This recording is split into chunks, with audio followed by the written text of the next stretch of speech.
Bhagavad Gita, chapter 8, verse number 15. Jaya Radha Madhava Kunja Bihari Jaya Radha Madhava Kunja Bihari Jaya Gopi Jana Vallabha Girivaradhari Jaya Gopi Jana Vallabha Girivaradhari Yashodanandana Braja Janaranjana Yashodanandana Braja Janaranjana Jamuna Tira Vanachari Jamuna Tira Vanachari Jaya Radha Madhava Kunja Bihari Jaya Radha Madhava Kunja Bihari Jaya Gopi Jana Vallabha Girivaradhari Jaya Gopi Jana Vallabha Girivaradhari Yashodanandana Braja Janaranjana Yashodanandana Braja Janaranjana Jamuna Tira Vanachari Jamuna Tira Vanachari Jaya Radha Madhava Kunja Bihari Jaya Radha Madhava Kunja Bihari Jayam Vishnupada Paramahansa Paribrajacharya Stotara Sata Shri Srimadesi Bhaktivedanta Swami Srila Prabhupada Ki Jai Ananta Koti Vaishnava Vrinda Ki Jai Namacharya Sila Haridas Thakur Ki Jai Prince Kaho Shri Krishna Chaitanya Prabhu Nityananda Shri Advaita Gadadhar Shri Vasari Gaura Bhaktivinoda Ki Jai Shri Shri Radha Krishna Gopa Gopinath Shama Kunda Radha Kunda Giri Govardhan Ki Jai Shri Vrindavan Mathura Dham Ki Jai Navadip Mayapur Dham Ki Jai Jamuna Mai Ki Jai Ganga Mai Ki Jai Bhakti Devi Ki Jai Tulsi Devi Ki Jai Samaveta Bhakta Vrinda Ki Jai All glories to the assembled devotees.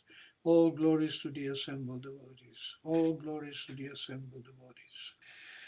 Jai Bhagavad Gita, chapter 8, verse number 15.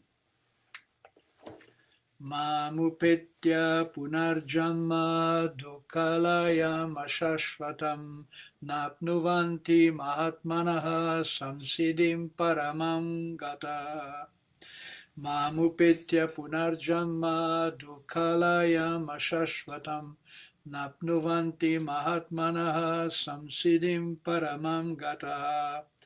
Mamupetya punarjamma dukalayam ashashvatam Napnuvanti mahatmanaha samsiddhim paramam gataha. Mamupetya punarjanma dukalayam ashashvatam napnuvanti mahatmanaha samsiddhim paramam gata. Mam, unto me, upetya, achieving, puna, again, janma, birth, dukkha alayam, place of misery, ashashvatam, temporary, na, never, apnuvanti, attain, mahatmanaha, the great souls, samsiddhim, perfection, paramam, ultimate, gataha, achieves.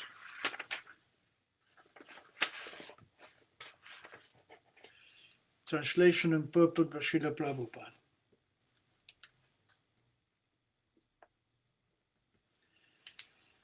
After attaining me, the great souls, who are yogis in devotion, never return to this temporary world, which is full of miseries, because they have attained the highest perfection. Purport.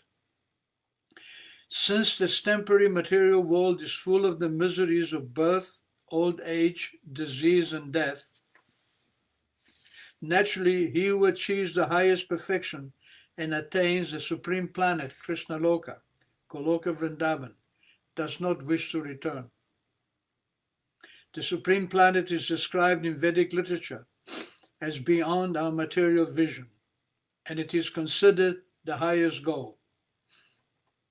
The Mahatmas, great souls, receive transcendental messages from the realized devotees and thus gradually develop devotional service in Krishna consciousness and become so absorbed in transcendental service that they no longer desire elevation to any of the material planets, nor do they even want to be transferred to any spiritual planet.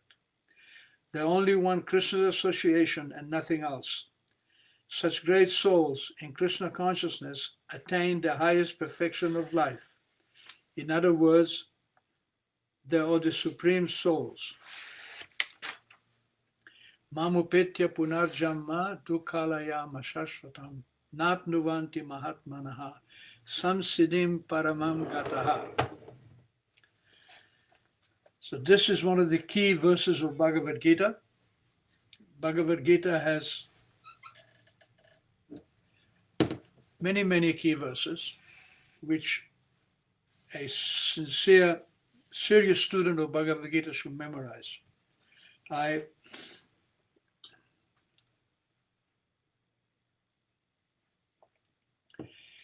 Sometimes I'm asked, what is the best way to study Bhagavad Gita?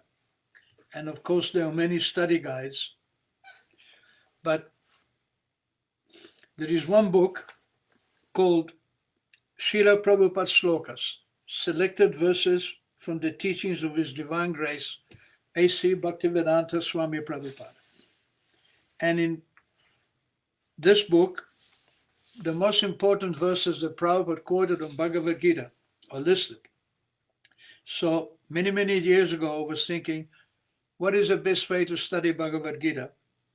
And I thought, well, the best way is first of all to learn all the verses that Prabhupada used to use on a regular basis during his preaching.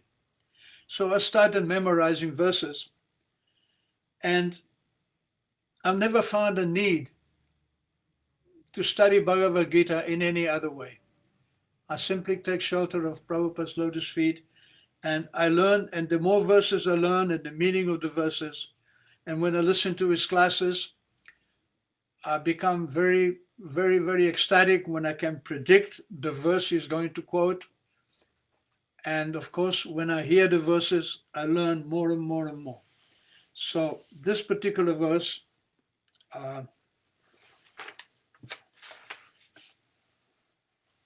describes the material world as dukkalayam ashashvatam, or a place of misery and a temporary place.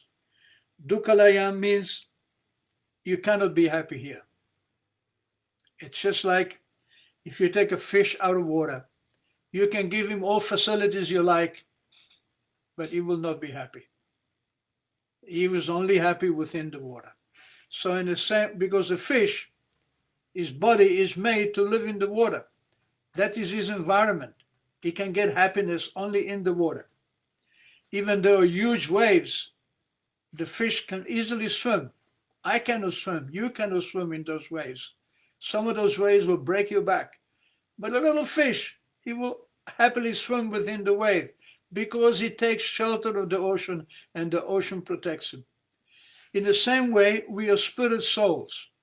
The body is only a temporary situation. We are spirit soul in a material body, and we require the spiritual environment to be happy and to try and make the material environment a happy place. That is, Prabhupada defines such a person who tries to make Dukhalayam into Sukhalayam, or a miserable place into a pleasurable place. That is the definition of a rascal. Rascals that try to make this material world a happy place.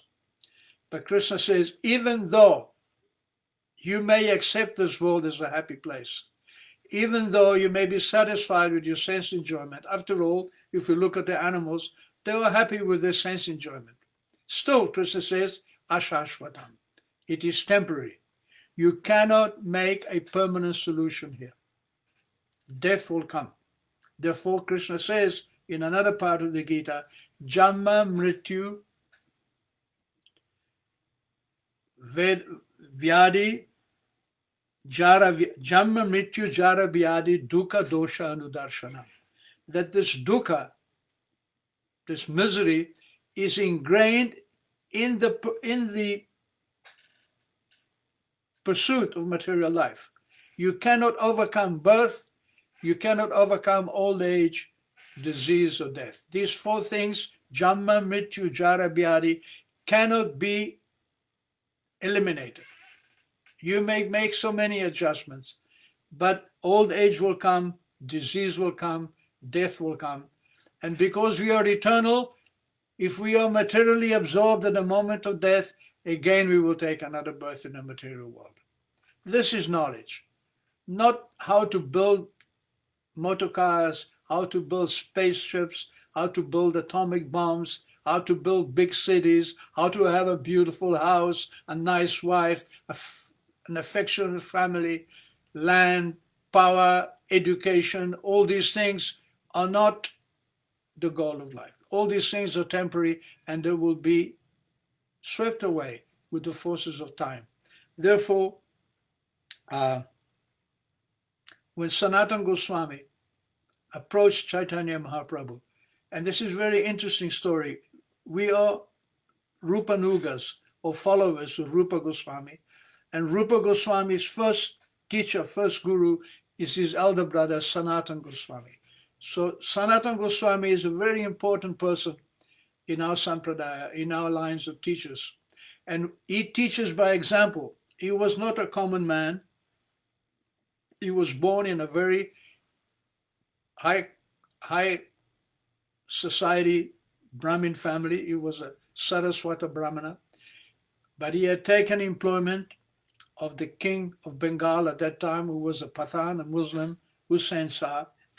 But he didn't just have any service. He was a chief minister. He was practically in charge of the whole administration of Bengal under the rule of the king.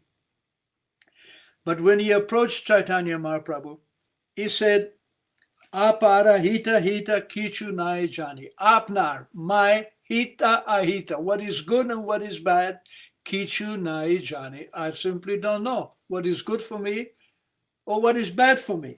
Gramya vivahare pandit tai satya mani. In regular business, in normal daily affairs, people call me pandit or learned scholar because, of course, he was a Brahmana. He was knowledgeable in Sanskrit. He was knowledgeable in Persian, which was the language at the court. So he was considered, and he was a chief minister, very high diplomat. He was considered a pandit. So he said to Chaitanya Mahaprabhu, I don't know what is good for me, hita ahita, what is beneficial for me. People around me, they call me Pandit, and I'm such a fool that I accept that I'm a Pandit, that I'm a learned man. But he said, I'm such a Pandit that I don't know who I am. I'm such a Pandit that I think I am this body. I identify with the body just like an animal. Ke ami, keno amare jare tapatraya. And in this identification of the body, I'm simply suffering the triple miseries of life. Adi Atmik, Adi Baudik, and Adi Daivich. These are the three miseries of life. These are the real problems. Birth, old age, disease, and death, and the triple miseries combined. These 7 items comprise material life, no matter how you cut it. You may make so many adjustments, but these 7 items will persecute you and will give you misery from the moment of birth. Even before birth, within the womb of your mother, you will suffer misery, and you will suffer misery until the moment of death. So Adi Atmika means that the body is giving us misery. Sometimes we have a disease, sometimes we are sick, sometimes we are hungry, sometimes we require the association of the opposite sex. In so many ways, the body is always demanding and giving us problems. And apart from our own body, Adi Baudik, other bodies give us problems, beginning with bacteria. Right now we have one classic example, one tiny little body called Bacter corona is giving so much trouble to everybody all over the planet. They cannot stop him. He doesn't require a visa to cross borders. He doesn't require a residence permit. He doesn't require anything. He's able to enter everywhere and give problems to everyone. This is classic Adi Bautik. And Adi Daivik. If that wasn't enough, there are problems given by the demigods. Sometimes there is flood, like right now in India, Pakistan, there's so many floods. People are so disturbed, their houses have been washed away. Or sometimes there is earthquake, sometimes there is forest fire. There have been huge fires in America, Australia. Hundreds of thousands of acres of land simply burned. People have lost their homes. So these 3 miseries, Adi Atmik, Adi Baudik, and Adi Daivich, are permanently with us. They are beyond our control. And then birth, old age, disease, and death. That is also equally under control. And even if we make a little advancement in material life, even if we find some secure place, like right now, people living in Europe, especially in Holland and in Scandinavia, they have a more or less secure place. There is a good arrangement from the government. There is a social network. There is a social net for people. There is old age pension. People are being taken care of. But still, it is ashashvatam. It is temporary. The material world, it's like a casino. You go to the casino to gamble. You put your hard-earned money onto the table, and you win or you lose. Now, suppose you go to a casino, and they have a rule that says, my dear customer, you're welcome to gamble here, but whatever you win, you cannot take it away with you. How many customers do you think they're going to get? 0. But this is a material world. We are gambling with our vital force. We are investing our senses, our intelligence, our knowledge. We are investing our vital force into a gambling den. And even if we make some progress, even if we are successful, we cannot take it with us. Therefore, the word keno, ke-ami, keno, who am I? Sanatana Goswami says, keno amara jare tapatraya. Why am I being caused to suffer this misery? Hiya nai jani kemone hita hoy. Shadya shadana tatva puchite na jani. Kripa kori ka apna Kata apni. My dear Lord Chaitanya, I'm suffering in this material world. People think that I'm very learned, but actually I don't know who I am. I'm suffering these miseries. I don't know how to uplift myself. So I'm asking you, please teach me. Keno, why? This is very important. There is even a complete Upanishad, or one of the 108 philosophical books derived from the Vedas and compiled by Vyasadeva. And this Upanishad is called the Kena Upanishad, or the Why Upanishad. Why material life? Why have I come to this material world? What is my business here? Is this a permanent place?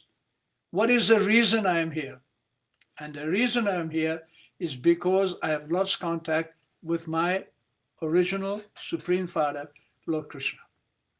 And when we ask these questions, why am I here? What is the purpose of my life?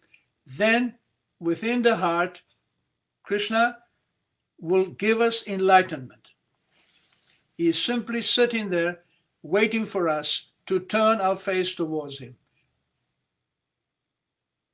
As described in the Upanishads, the soul and the supersoul are sitting together in the heart. The soul and the supersoul are together in the tree of life. And this tree produces two kinds of fruits, sweet and sour, sweet and bitter. And one of the two birds is eating the fruits. When the fruit is sweet, he is enjoying, and when the fruit is bitter, he is suffering. The other bird doesn't eat. He's not attracted to eat. He is self-satisfied. He does not require to eat from the fruits of the material tree because he is self-realized, and that is the super soul, the Supreme Lord, who cares about us and loves us so much. He goes with us in every species of life, and in every species of life we learn so many lessons. And when we come to the point when the lesson of life, the real lesson of who am I and why am I here, why am I suffering, why is it that I want to be happy, I want to be ananda, I want to be knowledgeable, sat, I want to be eternal, sat, I want to be knowledgeable, chit, sat, chit, ananda. Why is it that I cannot achieve this position of sat, chit, ananda, no matter how many material endeavors I perform? And when you ask that question, why this is not happening, why I'm not reaching the state, then Krishna will inspire us from within. He's simply waiting. Therefore, Lord Chaitanya replied to Sanatana Goswami, who asked him, who am I? Why am I suffering? I don't know. Please instruct me. Lord Chaitanya said, Jiver Swaruphoy Nitya Krishna Das. Krishna Tatasta Shakti Beda Beda Prakash.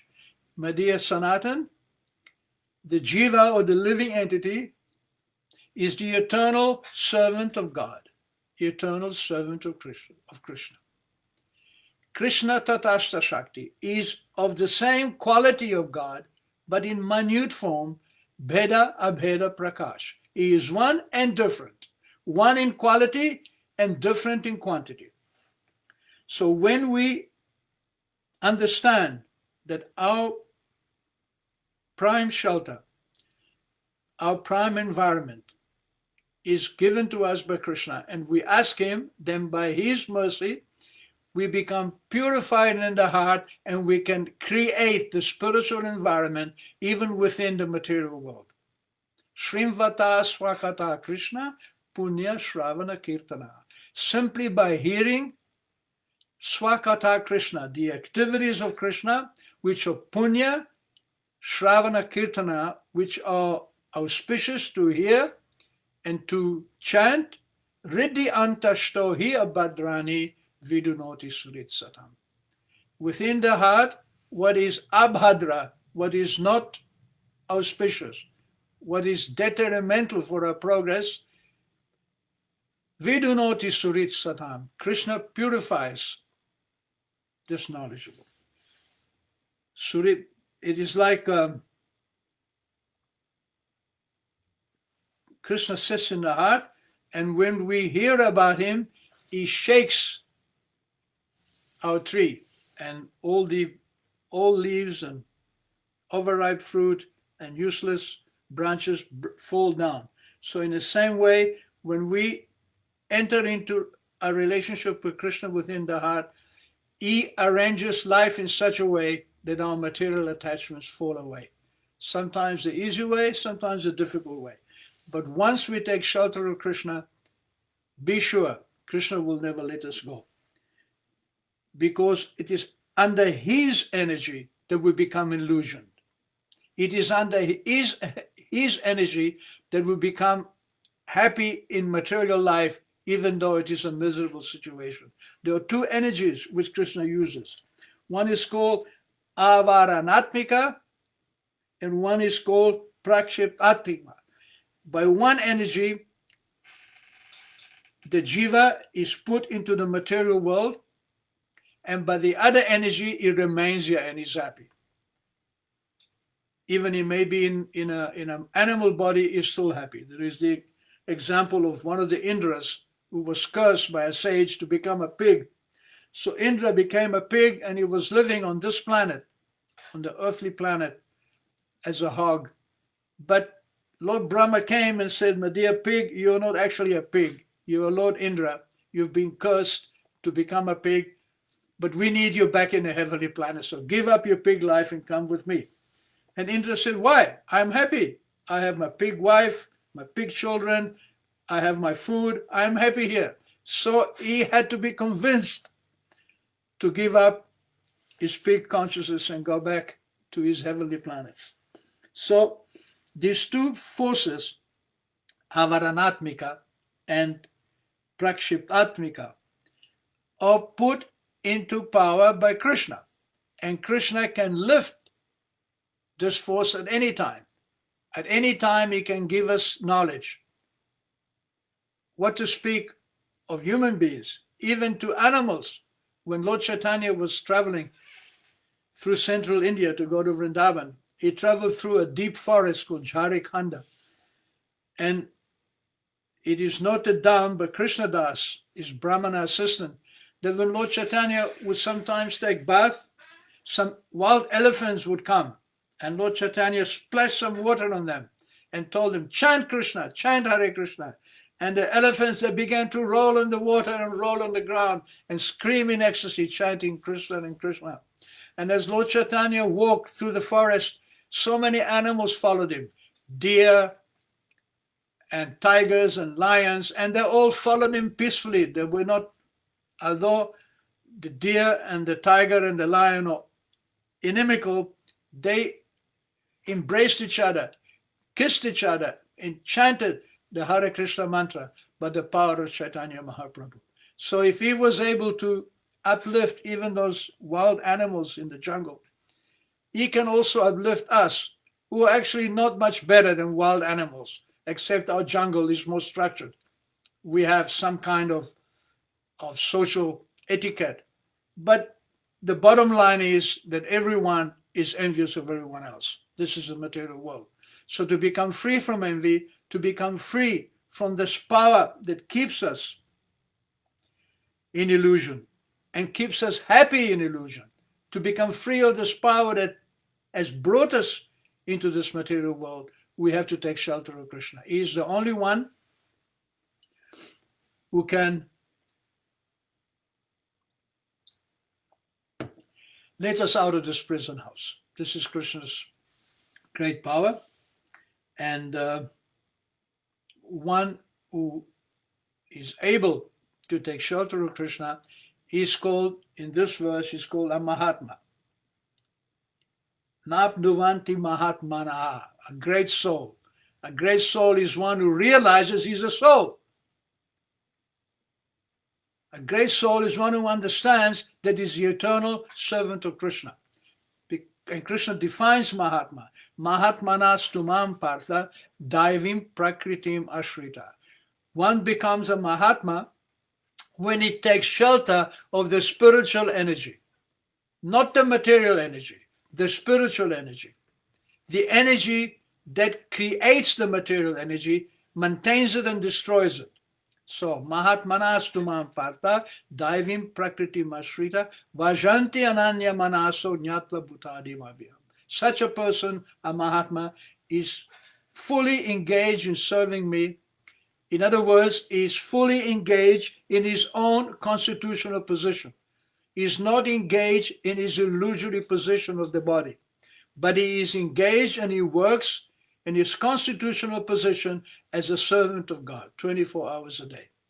And the best process to come to this platform is to simply surrender to Krishna and chant his name. Hare Krishna, Hare Krishna. Thank you very much. So if there is any question, please type them in. We have several visitors, Jaya Shri and Toshan Krishna Das, Hare Krishna Prabhu, from our Amsterdam temple. Rob Illings, Atmavidya Prabhu, Mandi Prabhu, good evening, Hare Krishna, and Krishna Premavati, Hare Krishna Prabhu and devotees. So, if you have any comments or any questions, please type them in, and I will answer later because these comments are archived onto the Hare Krishna Amsterdam temple site. Thank you very much. I'll see you on Friday. All glories to Srila Prabhupada.